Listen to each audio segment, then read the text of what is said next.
saxaafadda dhammaan marti sharafta ka soo qaybgalayaasha munaasabadan doorashada guddoonka baarlamaanka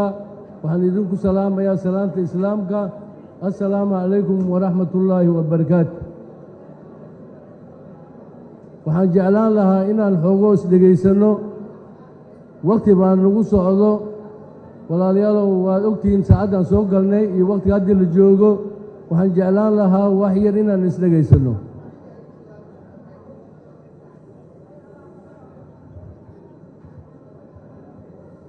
fadlan aan isdhegaysanno xildhibaanada ha fadhiistaano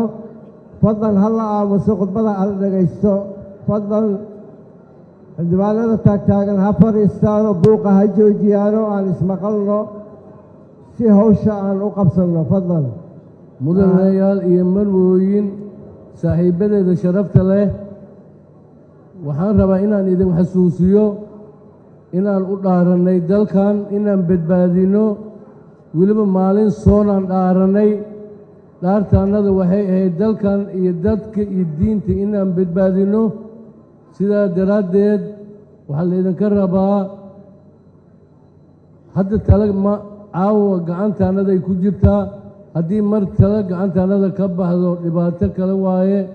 dalkan intii dhibaato la soo maray waad ogtihiin maanta aniga gurigay waxaan ka soo baxay markay ahayd ama 9kii subaxnimo waxaan imid 3dii galabnimo intaasna jidkaan ku soo jiray meeshaan deganahayn madaxtooyada agteeda waaye dhibaato badan baa dhacday marka sidana loo galay waad arkaysaan dhibaatada dalkan ka jirtana waa arkaysaan waxaan idinka codsanayaa runtii inaan dalkan badbaadinno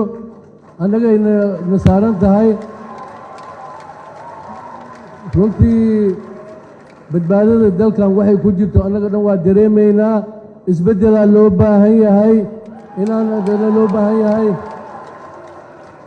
sidaa daraaddeeda maadaama waqti lagu jiro waxaan idin caddaynayaa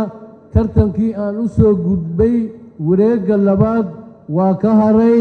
si waqtiga loo beeqaamiyo waxaan idinka codsanayaa intii i dooratay iyo intaan i dooran dhammaantiinba inaad isbeddelka u hoggaansantaan weliba waa tilmaamayaa anigu waxaan qabaa in danta dalka iyo dadka ay ku jirto